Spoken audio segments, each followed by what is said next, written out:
அனைவருக்கும் வணக்கம். Welcome to cinema land.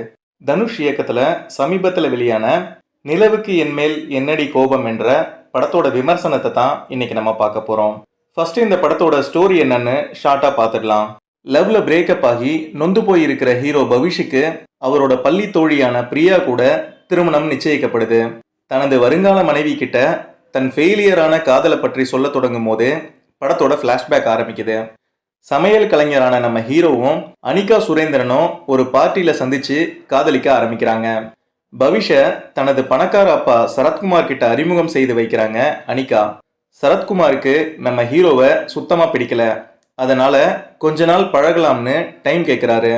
இந்த சூழல்ல சரத்குமார் பற்றி ஒரு உண்மை நம்ம ஹீரோவுக்கு தெரிய வருது. இதனால அனிகாவுடனான காதலை அப்படியே பிரேக் பண்ணிட்டு கிளம்பிடுறாரு நம்ம ஹீரோ. சில மாதங்களுக்கு பிறகு அனிகாவோட மேரேஜ் இன்விடேஷன் நம்ம ஹீரோவுக்கு கிடைக்குது. இந்த கல்யாணத்துக்கு போக சொல்லி பிரியா வற்புறுத்தி நம்ம ஹீரோவை கோவாவுக்கு அனுப்பி வைக்கிறாங்க. இதுக்கப்புறம் என்ன நடந்துச்சு என்பது தான் இந்த படத்துடைய மீதி கதை. இனி இந்த படத்தில் இருக்க இன்ட்ரெஸ்டிங்கான விஷயங்கள் என்னென்ன இருக்குன்னு பார்த்துக்கலாம். இதுவரை என்னோட சேனலை சப்ஸ்கிரைப் பண்ணலைன்னா சப்ஸ்கிரைப் பண்ணுங்க, கூடவே ஆல் பட்டனையும் ப்ரெஸ் பண்ணுங்க.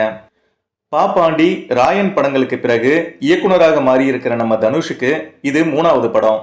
இவர் இயக்கத்துல வெளிவந்த 2 படத்திலையும் நடிச்சிருந்த தனுஷ் இந்த படத்துல புதுமுகங்களா இறக்கி விட்டுருக்காரு.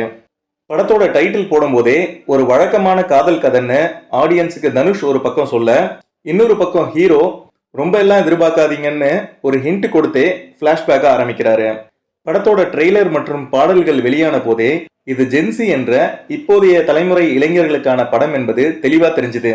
கோல்டன் ஸ்பேரோ பாடலும் படத்தோட ட்ரெய்லரும் அதற்கேற்றபடி படத்தோட எதிர்பார்ப்பை நமக்கு அதிகரிச்சுது.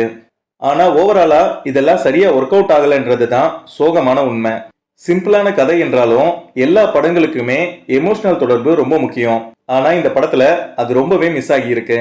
நம்ம ஹீரோ காதலிக்கும் போதும் பிரேக்கப் ஆகும் போதும் அழும்போதும் சிரிக்கும் போதும் கூட நமக்கு எந்த பாதிப்பையுமே ஏற்படுத்தல. லியோன் பிரிட்டோட ஒளிப்பதிவு ரொம்ப நல்லா இருந்துச்சு. அடுத்ததா ஜிவி பிரகாஷோட தரமான பின்னணி இசை தான் படத்தோட எமோஷனல் காட்சிகள் எல்லாத்தையும் ஓரளவு காப்பாத்துச்சுன்னே சொல்லணும். அடுத்ததா ஹீரோவின் நண்பனாக வருகிற மேத்யூ தாமஸ் அடிக்கிற கவுண்டர்கள் ரசிக்கும்படியா இருந்தது. செகண்ட் ஹாஃப்ல இவர் சம்பந்தப்பட்ட போர்ஷன்ஸ் எல்லாம் ரொம்பவே நல்லா இருந்துச்சு. அடுத்து ஹீரோவன் நடிச்ச பவிஷ் தனுஷ் போலவே நம்ம கண்களுக்கு தெரிகிறாரு. அவரை மாதிரியே நடிக்கவும் செய்யறாரு.